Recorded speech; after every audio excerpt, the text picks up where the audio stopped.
사실은 우주 탐사 이슈에서 가장 중요한 문제는 그건 것 같아요. 왜 우주 탐사를 하냐? 많은 분들이 물어보세요. 왜 우주 탐사에 돈을 그렇게 막대한 돈을 쓰냐? 작년 2017년부터 2022년까지 우리나라에서 우주 탐사에 들어간 돈이 약 7천억 정도라고 그래요. 7천억 정도고 앞으로 5년마다 이 개발 계획을 다시 세우거든요. 그래서 2023년부터 앞으로 5년 동안 그거의 2배가 넘는 1.5조를 투입을 한다고 합니다. 그렇게 막대한 돈을 사실 다른 나라에 비해서는 그렇게 막대한 돈이 아니거든요. 정말 비교할 수 없을 정도로 작은 돈이기는 하지만 또 어떻게 보면 우리나라의 전체 예산이 600조가 넘는 거에 비해서 그렇게 막대한 돈을 왜 우주 탐사에 들여야 되냐고 질문을 받았을 때 저도 곰곰이 생각을 해봤어요. 근데 약간 이게 어떤 느낌이냐고 저는 개인적으로 생각을 하냐면은 어린아이가 필요할 때, 아이 때 필요할 거하고 어른이 되어서 그 아이가 어른이 되어서 필요한 게 조금은 다르다고 생각을 해요. 어린아이 같은 경우에는 당연히 아버지 어머니가 있기 때문에 따뜻한 집이 있고 먹을 게 있고 모든 게 주어지잖아요. 그래서 잘 사는 나라일수록 이제 성숙돼 가는 과정이라고 생각하거든요. 그 사회가 또 그 나라가. 그럼 그 사회가 성숙이 되었을 때, 다시 말해서 아이에서 어른이 자라났을 때 아이가 차가 필요하겠어요? 집이 필요하겠어요? 다 주어져 있는 상태인데. 하지만 어른이 된다면 내가 살아가야 될 집, 내가 필요한 차, 이런 것들이 필요하다고 생각을 하거든요. 그런 관점에서 봤을 때 아이가 필요한 것과, 그러니까 성숙되지 못했다는 것은 여기서 뭔가 그 정도의 기술 개발이 되지 않았다는 거지, 그 나라와 그 문화 자체가 미숙하다는 말은 아니에요. 그 우주 탐사 개발에 있어서 투여할 여력이 되는 나라라는 것은 이제 어느 정도 선진국 대열에 들어가서 우리도 지구가 아닌, 또 우리나라가 아닌 다른 나라, 다른 세계, 우주 탐사의 세계에 도전을 해봐야겠다는 나라라고 한다면은 그 우주 탐사 관련된 주제에 대해서 어느 정도 성숙했다고 할 수 있겠죠. 나라가 사람이 자라면서 필요한 게 달라지는 것처럼 당연히 필요한 게 달라지고 그 중에 하나가 저는 우주 탐사라고 생각을 해요. 경제적으로나 그다음에 사회적으로 영향을 미치는 거는 우주 탐사는 반드시 현대 사회에는 더욱더 필요하다고 느껴지는 거고, 달만 하더라도 달이 가지고 있는 경제적 가치는 어마어마해졌거든요. 아폴로 때가 68년, 69년이었는데 그때가 50년 전이잖아요. 50년 전에도 달은 그 자리에 있었어요. 그대로 있었고 뭔가 개발 하나 된 것도 없고 오히려 사람들이 가서 쓰레기를 조금 버리고 왔었죠. 달은 그 자리에 그대로 있었단 말이에요. 50년 사이에 뭐가 바뀌었길래 지금 그렇게 길을 쓰고 달에 가려고 하는지, 그런 것들을 생각을 해보면 우주 탐사가 왜 필요한지에 대한 답을 찾을 수 있지 않을까, 저는 그렇게 생각을 합니다. 많은 분들이 말씀을 해주셨지만 나로호예요. 나로호 2차 발사가 성공을 했죠. 생각하는 것보다 더 엄청난 일이에요. 왜냐하면은 1차 발사가 10월에 있었어요. 2021년 10월에 있었고 2차 발사가 2022년 6월에 있었죠. 그 사이 기간이 8개월이란 말이에요. 근데 1차 발사가 성공적인 약간의 실패가 있었어요. 마지막에 엔진이 그 헬륨 탱크가 떨어지면서 끝까지 추진력을 내지 못하고 문제가 있어서 목표 궤도에 진입을 못했죠. 그 문제를 파악할 수 있었던 이유는 누리호가 순전히 100% 우리나라 기술로 만들어졌기 때문에 처음부터 끝까지 볼트 하나가, 나사 하나가 어디에 박혀 있는지를 우리가 다 알고 있었기 때문에 이게 가능했던 거예요. 그리고 보란듯이 2차 발사에 성공을 했죠. 2차 발사에 성공하는 장면이 저는 개인적으로 되게 감동적이었기 때문에 여러분들을 위해서 간단하게 한번 준비를 해봤습니다. 여러분들 많이 보셨죠? 엄청난 에너지와 엄청난 추진력, 그리고 현장에 계셨던 분들은 저도 궁금했는데 진동이 엄청나게 느껴졌다고 그러더라고요. 그래서 이렇게 2차 발사가 무사히 성공적으로 됐었죠. 그래서 2차 발사 때 달라진 점들이 있었죠. 1차 발사 때는 뭐 우리가 목표 궤도에 진입을 못했지만 안타깝게도 2차 발사 때는 성능 검증 위성이라는 것을 통해서 실질적으로 작동하는 큐브 위성들을 4개를 실어 보냈고, 저 성능 검증 위성은 단지 엄청나게 많은 기능을 하는 것은 아니지만 간단한 신호를 보내면서 내가 잘 작동하고 있다, 내가 궤도가 어디에 있다, 이 정도의 정보를 주면서 우리의 성공을 확신을 할 수 있었던 거고요. 그 다음에 다누리죠. 다누리호를 통해서 세계 7번째로 달을 탐사할 수 있는 국가가 되었습니다. 이 다누리호가 3주가 안 됐는데 무사히 달 궤도에 진입을 했습니다. 그래서 엄청나게 많은 결과를 보여주고 있는데, 다누리에는 6개의 탑재체가 실려 있어요. 요 영구 음영 지역 카메라 빼고 5개, 우주 인터넷, 자기장 측정기, 감마선 분광기, 고해상도 카메라, 광시압 평광 카메라, 요 5개는 순수하게 국내 기술로 개발이 된 겁니다. 그리고 가장 중요한 거는 고해상도 카메라가 루티라는 건데, 이 고해상도 카메라로 앞으로 2030년 달에 가겠다고 발표를 했죠. 달에 갈 위치를 우리가 한번 검색을 해볼 거고, 영구음영 지역 카메라라는 섀도우캠을 통해서 아르테미스 프로젝트에 우리가 또 참여를 하고 있잖아요. 협정을 통해서. 그래서 이 아르테미스 협정에서 이 영구음영 지역 카메라로 촬영한 자료를 나사에 보내주고, 이것들을 바탕으로 2025년에 달에 착륙할 때 어느 지역이 좋을지, 이번에 아르테미스 미션은 극지방에 착륙을 할 거거든요. 어느 쪽에 착륙을 할지를 정하는 데 사용되기도 한다고 합니다. 그리고 특이하게 평광 카메라 같은 경우에는 아직 어느 나라에서도 달의 평광 지도를 가지고 있는 나라가 없어요. 그렇기 때문에 전 세계에서도 이 다누리호의 편광 카메라, 편광이 무슨 뜻이냐면은 청계천 같은 데 걸어가다 보시면 건물들이 비치잖아요. 햇빛의 각도에 따라서 어떨 때는 건물이 잘 보이고 건물이 안 보이기도 하고, 이런 것들이 평광에 따라서, 상태에 따라서 달라지거든요. 그래서 햇빛에 비추고 그 안쪽에 있는 자원이라든지 아니면은 지하의 그 표면의 형태라든지 이런 것들을 관측을 하기 위해서 평광 관측이 필요해요. 그래서 이 평광 카메라는 한국천문연구원에서 만들어서 전 세계에서 처음으로 달 편광 지도가 만들어지게 됩니다. 중요한 임무들을 띄고 있어요. 다누리의 결과는 전 세계에서 집중하기도 하고 있어요. 달 궤도는 원래는 이 궤도가 아니었어요. 이 궤도가 아니었는데 예상보다 다누리호의 무게가 무거워지다 보니까 원래는 궤도를 점점 이렇게 키워가면서 달에 도착하는 궤도로 가려고 했는데, 무게나 연료나 우리가 임무를 수행하는 기간들을 생각을 했을 때 불가능하다고 판단이 돼서 정말 대담한 시도를 했죠. 그런데 그런 거 있잖아. 오히려 좋아. 오히려 좋아가 된 것 같은 게, 이렇게 가게 되면은 여기 보면은 우리가 거쳐가는 지점이 탄도형 전이 궤도라고 하는데, 이 지점에 우리가 태양의 라그랑주 지점이라고 그러는데 L1이라고 그래요. L1 지점은 한 150만 킬로미터 정도 떨어져 있는데, 저 지점까지는 엄청나게 먼 거리예요. 지금 여러분들 제임스 웹 우주망원경이라고 들어보셨어요? 아주 먼 거리에서 관측을 진행을 하고 있거든요. 그 정도 거리보다 더 간 거예요. 그럼 그 정도 거리에서 통신을 해본 경험은 한 번도 없어요.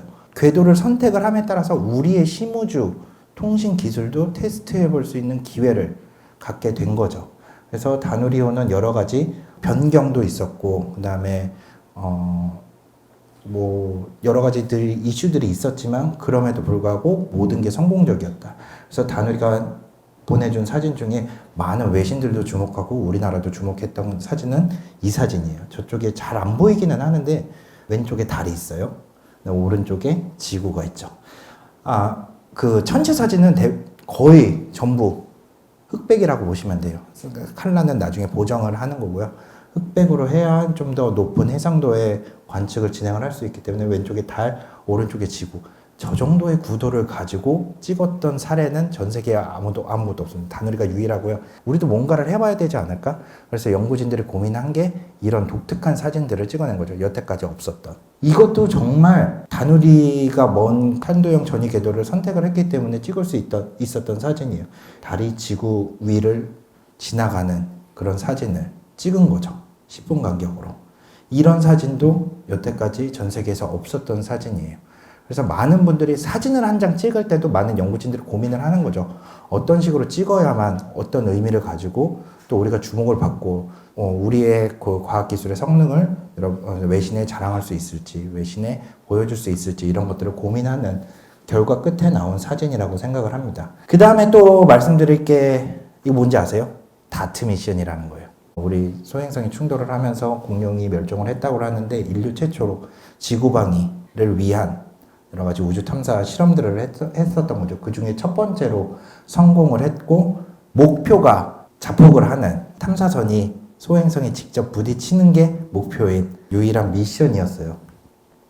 그래서 디디모스와 디모포스라는 두 개의 쌍소행성이 돌고 있는데, 이 소행성 두 개는 사실 지구 근접 위협 천체라는 것으로 분류가 되어 있어요. 포텐셜리 해저드스 오브젝트라고 그래가지고 잠재적으로 우리한테 위협을 줄 수 있는 소행성으로 분류가 되어 있는데, 무조건 우리한테 충돌 위험이 있다 그런 거는 아니에요. 우리가 감시 대상에 너를 보고 있다, 이 정도의 의미로 해석을 해 주시면 좋을 것 같아요. 그런데 왜 이 행성을, 왜 이 타겟을 선정을 했냐? 보시면은 하나의 디디모스를 중심으로 디모르포스가 돌고 있어요. 그러면은 뭐가 좋냐면은 빠른 시간 내에 얼마만큼의 영향력을 줬는지 우리가 디모르포스가 디디모스를 공존하는 것을 통해서 얼마만큼의 힘과 얼마만큼의 영향을 줬는지를 빠르게 계산을 해낼 수가 있는 거예요. 그렇기 때문에 우리가 이 타겟을 선정을 해서 성공을 했죠. 예상했던 공전은 궤도를 변경을 해야 되잖아요. 그러니까 우리가 얼마만큼의 힘을 줘서 거기에 뿜어져 나오는 구성 성분들이 있을 거잖아요. 그런 것들이 뿜어져 나오면서 이제 궤도가 변경이 될 텐데 얼마만큼의 영향을 줄 수 있을까라고 생각을 해봤을 때 기본적으로 과학자들은 7분에서 11분 정도를 생각을 하고 있었어요. 그런데 32분에 그 공전 궤도에 변화를 줄 수 있는 공전 궤도가 빨라진 거죠. 공전은 32분 정도 빨라지는 큰 성과를 거둬서 처음으로 성공한 지구방위 미션이라고 볼 수 있을 것 같아요. 그래서 이거는 지금 앞에 보이는 게 디디모스고 그다음에 지금 목표인 디모르포스를 향해서 가고 있는 다트가 가고 있는 모습입니다. 정말 놀라운 거는 보통 이런 사진들을 보내줘요. 요즘에 우주탐사선이 카메라가 좋다 보니까 이런 보면서 마지막에 꺼지면 이게 어떻게 된 거지? 이렇게 됐는데 카메라가 꺼지는 순간 모든 연구진들이 환호를 했습니다. 유일한 미션이었죠. 그렇게 됐었던. 그래서 이런 모습까지 확대를 하면서 이렇게 소행성을 근접하게 본 적은 없었죠. 이렇게 고해상도로 마지막에 이렇게 꺼지면서 성공했다는 것을 우리가 알 수 있었죠. 우리나라 천문연구원에서 가지고 있는 아울넷이라는 망원경을 통해서도 이렇게 관측에 성공을 했습니다. 보시면은 충돌하는 순간에 1번은 충돌 전이고 2번에 충돌하는 순간에 먼지들이 충돌하면서 뿜어져 나오는 것들을 확인을 하실 수가 있습니다. 그 다음에 말씀드릴 게 바로 제임스 웹 우주망원경. 요거는 우주 탐사와는 조금은 다른 성격을 지니고 있기는 하지만서도 제임스 웹 우주망원경은 여러분들 허블 우주망원경 다 알고 계시죠? 허블 우주망원경이 천문학의 단계를 한 단계 도약시켰다고 할 수 있거든요. 제임스 웹은 그것보다 몇 단계를 더 업그레이드 시킬 수 있을 것이라는 기대를 가지고 있어요. 7월 12일 날 이렇게 아름다운 첫 번째 이미지들이 공개되면서 사람들의 입이 떡 벌어지기 시작했죠. 그리고 나서 채 1년, 이제 딱 1년 됐어요. 발사한 지가 1년이 됐고 관측한 지는 이제 6개월, 7개월이 조금 넘어가는데 그 사이에도 정말 놀라운 말도 안 되는 결과들을 지금 저희한테 보내주고 있습니다. 그리고 마지막으로 12월을 장식을 했던 아르테미스 미션이 있었죠. 이 아르테미스 미션 같은 경우에는 50년 만에 다시 달에 가는 이유를 찾는 거죠. 그래서 2024년도에는 유인으로 달에 착륙은 하지 않되 달을 한 바퀴 돌고 돌아오는 미션을 수행을 할 거고 2025년에는 실제로 달에 착륙을 하는 그런 것들을 수행을 할 겁니다. 얼마 전에 보잉이었나요? 보잉이 7호까지 그 SLS라고 하는 큰 우주선을 7호까지 만드는 걸 계약을 했다고 하더라고요. 그래서 아르테미스 미션은 뭐 3호에서 끝나는 것이 아니라 전체적인 큰 그림이라고 보시면 돼요. 루나 게이트웨이라는 우주정거장도 지을 거고요. 목표는 인류가 상주를 할 수 있는 달 기지를 건설을 하는 데까지 아르테미스 미션은 계속 진행이 될 거예요. 지금 현재 지구 궤도를 돌고 있는 우주정거장에서 우주인이 계속 상주를 하고 있잖아요. 그런 것처럼 달에도 계속 누군가가 상주를 할 수 있는 그런 기지를 건설을 하겠다는 것이 아르테미스의 목표입니다. 그렇기 위해서 아르테미스 협정이라는 것을 통해서 같은 편들을 끌어모으고 있는 거죠. 미국이. 우리나라도 참여를 하고 있고요. 21개국이었는데 얼마 전에 르완다하고 나이지리아가 협정에 조인을 하면서 23개국으로 늘어난 걸로 알고 있습니다. 그렇다면 2023년에는 2022년에는 유난히 정말 유난히 많은 우주 탐사와 관련된 이슈들이 있었는데 2023년에는 어떤 것이 있을까? 나로호 3차 발사가 상반기에 준비가 되어 있죠. 나로호 3차 발사는 이제 항우연이 주도하는 정부 주도에서 민간으로 넘어가는 단과도기라고 보시면 돼요. 3차 발사 과정 때부터는 항우연과 하나에어로스페이스가 같이 진행을 하면서 4차 발사 때는 완전히 하나에어로스페이스가 진행을 할 예정입니다. 그리고 3차 발사가 되게 중요해진 이유가 있어요. 바로 이거예요. 도요셋이라고 하는 천문연에서 만든 최초의 군집을 이뤄서 우주 환경과 우주 날씨를 관측을 하는 위성을 발사를 하려고 했었는데 2022년도에 러시아 발사체를 통해서 발사를 하려고 했는데 일이 터졌죠. 2월에 우크라이나와 러시아의 전쟁이 터지면서 발사가 미뤄졌습니다. 계속 미루다 이거 어떻게 할 거냐 정부와 이제 협의를 하다가 계약금은 없는 셈 치고서라도 우리는 이거를 발사를 해야겠으니 발사체인 누리호를 통해서 발사를 하겠다는 계획이 현재 수립이 되어 있습니다. 그래서 더욱더 기대가 되고 있고 우리가 2차 발사의 성공으로 이미 성공적으로 가는 길에 노하우를 한번 쌓았으니 3차 발사에서는 더욱더 이런 실질적인 작용을 하는 정말 중요한 미션이 이번에 3차에 추가가 되면서 또 많은 이목을 집중하고 있죠. 그 다음에 이거 아세요? 이 우주 발사체 스타쉽이라는 스페이스 X에서 만든 최대 우주선이에요. 보시면은 여기 아르테미스가 사용하는 SLS가 여기에 있는데 세턴 5가 조금 더 커요. 아폴로 갔을 때. 하지만 성능은 SLS가 더 좋습니다. 그런데 스타쉽은 어마어마하죠. 저기 보시면 완전 그냥 나 대놓고 로켓에다라고 모양부터 시작해가지고 만들어놨는데 이 스타쉽이 최초로 테스트를 하게 됩니다. 많은 분들이 기대를 하고 있고요. 우리 누리호가 300톤이거든요. 근데 SLS가 제가 알기로는 한 4,000톤 정도 돼요. 4,000톤. 아예 급이 다르죠. 체급이 아예 달라요. 그런데 이 스타쉽은 거의 8,000톤에 가까워요. 7,700톤인가 그래요. 어마어마하죠. 우주를 가고 싶으면 유명해지시면 됩니다. 이제부터. 이소연 박사님처럼 이렇게 유명하거나 뭐 훈련을 받거나 이래서 우주를 가는 게 아니라 이제 시대가 바뀌어가지고 유명해지면은 우주에 갈 수 있는 시대가 되었어요. 그래서 여기 보시면 빅뱅의 탑이 이게 마에자와 유사쿠인가 그 일본 분이 되게 유명한 기업인인데 이미 전에 우주정거장에 한번 다녀왔다고 그래요. 근데 이번에 8명을 선정을 해서 SLS 아까 보여드렸던 그 스타쉽을 타고 달에 착륙은 안 하되 갔다 오게 됩니다. 그래서 되게 묘한 상황이 발생을 했는데 원래 아르테미스 미션을 통해서 최초의 여성이 달에 간다라는 거를 계속 내세웠는데 약간 말이 바뀌었어요. 요게 먼저 가거든요. 여기 여자분들이 있잖아요. 그죠?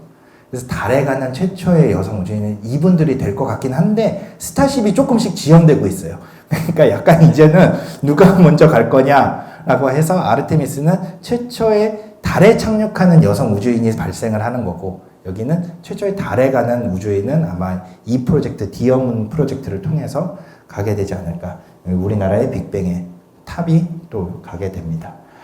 그래서 아까도 말씀드렸듯이 여러 가지 우주 탐사에 관련된 이슈들이 있었어요. 앞으로는 2023년에는 사실 2022년만큼의 여러 가지 다이내믹하고 눈에 확 뜨이는 우주 탐사 이슈는 없지만서도 민간 쪽에서 더 많은 발전과 또 많은 이슈들이 있을 것 같아요. 그래서 그런 것들은 아직 다 나오지는 않았지만 앞으로 우주 탐사는 계속적으로 발전을 할 거고 그 성장 속도는 엄청나게 빨라질 거예요.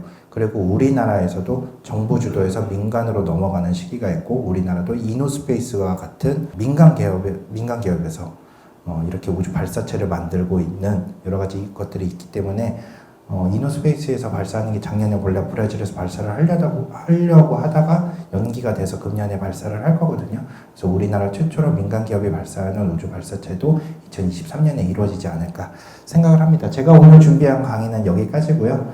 다음으로는 우리 박대영 팀장님이 별의 죽음과 관련된 초신성에 대해서 여러분들께 이야기를 드리도록 하겠습니다. 감사합니다.